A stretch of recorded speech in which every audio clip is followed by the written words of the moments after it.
बिहार में कांग्रेस पार्टी एक बार फिर से आरजेडी के साथ मिलकर चुनाव लड़ेगी, ये तो तय हो गया था। लेकिन महागठबंधन का सीएम चेहरा कौन होगा, इसको लेकर सस्पेंस बना हुआ था।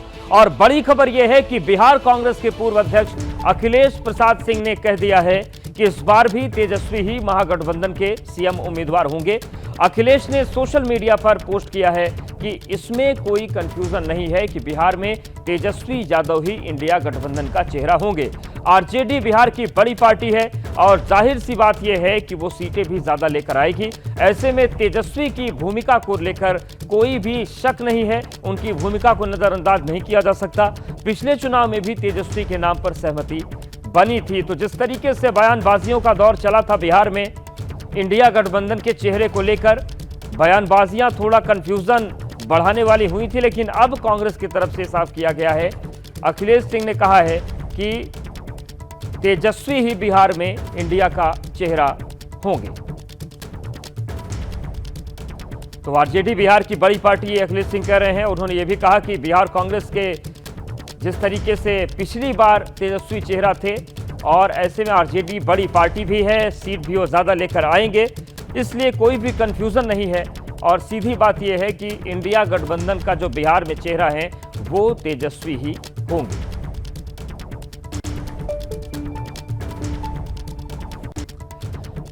तो बिहार में तेजस्वी सीएम का चेहरा है क्या, कि ये सवाल उठ रहा है। अखिलेश प्रसाद सिंह जो कि पूर्व अध्यक्ष है बिहार कांग्रेस, वो कह रहे हैं कि बिहार में तेजस्वी ही इंडिया गठबंधन का चेहरा है। आरजेडी बिहार की बड़ी पार्टी है और सीटें भी ज्यादा लेकर आएगी, ये अखिलेश सिंह कह रहे हैं। उन्होंने ये भी कहा कि तेजस्वी की भूमिका को नजरअंदाज नहीं किया जा सकता है और पिछले चुनाव में भी तेजस्वी के नाम पर सहमति बनी थी और इस बार भी कोई भी कंफ्यूजन तेजस्वी को लेकर नहीं है। तो ये पूरी तस्वीर बन रही है और इन सब के बीच अखिलेश प्रताप सिंह कह रहे हैं कि तेजस्वी के सीएम उम्मीदवार होने पर किसी को कोई कंफ्यूजन नहीं है। लेकिन हम आपको दिखाते हैं कि कल किस तरीके से तेजस्वी के नाम पर कांग्रेस के दो विधायक कैमरे के सामने बहस करते हुए अलग अलग सुर में बोलते हुए दिखाई दिए।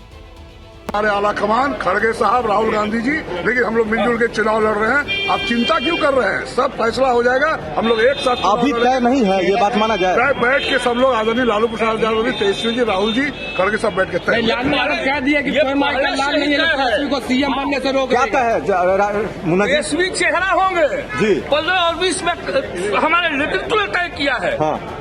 अब इसमें कहाँ संशय की स्थिति है भाई? फिर से तय करने की बात। लोगों ने ये भ्रम दिया कि हम लोग इंडिया गठबंधन यहाँ एकजुट नहीं है और उस भ्रम को हम लोगों ने कल तोड़ दिया, हमारे नेताओं ने, कि हम इंडिया गठबंधन के लोग मजबूती के साथ चुनाव लड़ेंगे। सभी विधायकों ने बोला कि हम मिलजुल के चुनाव लड़ेंगे और नेतृत्व इसको तैयार है, इसकी चिंता कहीं नहीं है। सब लोग बैठ के तय करेंगे।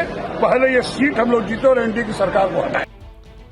बिहार में इसी साल चुनाव होने हैं और वहां पर वक्फ संशोधन बिल भी बड़ा मुद्दा बनता दिख रहा है।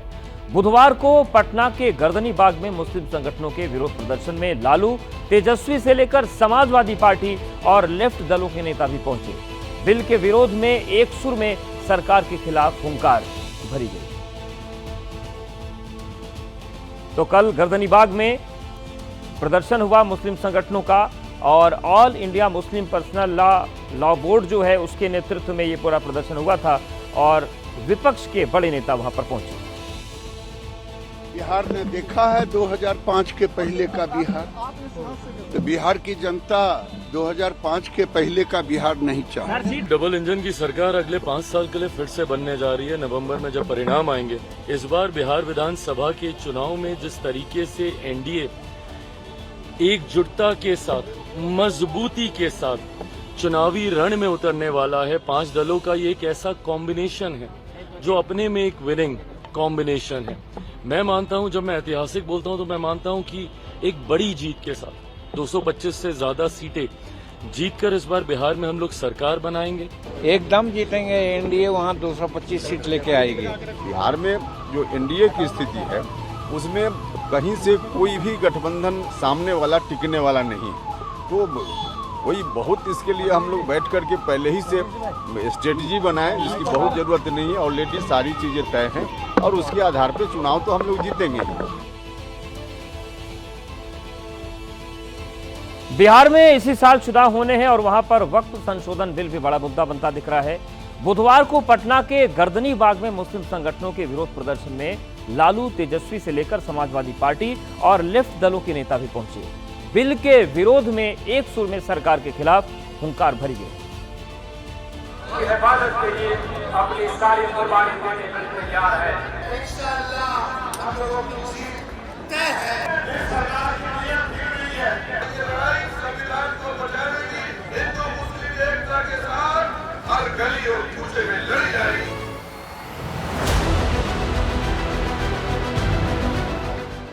बिहार में चुनाव से ठीक पहले इस प्रदर्शन को वक्फ बिल के विरोध के जरिए बिहार की चुनावी प्रयोगशाला में बहुत बड़ा प्रयोग माना जा सकता है, जिसमें एक तरफ तो AIMPLB और जमाते इस्लामी समेत 8 से ज्यादा मुस्लिम संगठन विरोध का परचम लहराते दिख रहे हैं। हिंदुस्तानी सियासत में एक हंगामा पैदा नहीं किया है, बल्कि मुल्क के आईन पर एक हमला है। एक ईमान वाला एक मुसलमान किसी भी कीमत पर वक्त बिल को मानने को तैयार नहीं है। तो दूसरी तरफ वक्फ बिल के विरोध में नीतीश और एनडीए के विरोधी उसी पंडाल के नीचे मुस्लिम संगठनों के साथ एकजुट हुए। लालू के साथ तेजस्वी यादव विरोध में शामिल हुए, तो समाजवादी पार्टी से लेकर ASP से चंद्रशेखर आजाद के अलावा CPI-ML के विधायक महबूब आलम भी वक्फ बिल के खिलाफ विरोध में हुंकार भरने पहुंचे। न्योता तो नीतीश, चिराग और मांझी को भी दिया गया था, लेकिन एनडीए के सारे साथी वक्फ बिल के विरोध से दूर रहे। बिहार की राजनीति में MY फैक्टर यानी मुस्लिम और यादव आबादी RJD का कोर वोट बैंक माना जाता है। 2020 विधानसभा चुनाव के आंकड़े इसकी बानगी हैं, जहां मुस्लिम और यादव ने RJD को भर भर कर वोट दिया। माना जा रहा है कि Lalu Yadav and team Waqf bill पर विरोध करके उससे अब तक दूर रहे बाकी बचे मुस्लिम वोट बैंक को भी अपनी तरफ खींचकर सत्ता की सीढ़ी तैयार करना चाहता है।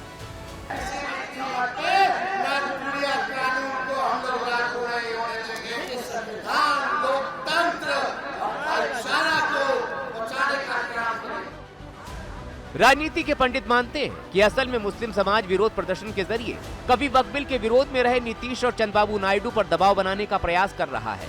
इसीलिए पटना के बाद अब अगला विरोध प्रदर्शन 29 मार्च को आंध्र प्रदेश के विजयवाड़ा में होगा। हिंदुस्तान के अंदर जितने भी हमारे पर हुआ है, सबसे बड़ा हमला हमारे पास हुआ।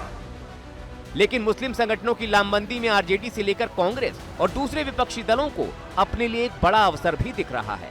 ऐसे में वक्फ बिल के विरोध में विपक्ष ने सुर मिलाए तो बीजेपी और उसके साथी फौरन एक्टिव हो गए। धरना देने वाले लोग कठमूल्य हैं, धार्मिक भावना फैला करके देश में फिरकापरस्ती लाना चाहते। नीतीश बिल के पक्ष में दिख रहे हैं, लेकिन उन्हीं की तरफ से एक ताजा चिंगारी एनडीए की धड़कन बढ़ा सकती है। हालांकि राहत की बात यह है कि मुस्लिम पक्ष का एक बड़ा धड़ा भी वक्फ बिल के पक्ष में है।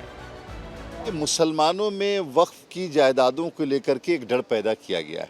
उनको मैं ये आश्वस्त करना चाहता हूं कि आपकी शंकाओं को दूर किए बगैर ये बिल कानून की शक्ल नहीं लेगा। विरोध करने का तो मुझे मतलब समझ में नहीं आ रहा है। इसका विरोध बस वही लोग कर रहे हैं जो कौम को गुमराह कर रहे हैं और बस भ्रम फैला रहे हैं और मजहब के नाम पर बस अपनी दुकान चलाना चाह रहे हैं। मुस्लिम संगठनों का आरोप है कि वक्फ बिल लाकर मोदी सरकार मस्जिद, दरगाहों के साथ साथ वक्फ की तमाम संपत्तियों को हड़पने की साजिश रच रही है। हालांकि सरकार हमेशा से पारदर्शिता की बात करती रही है। संसद में बिल अगले महीने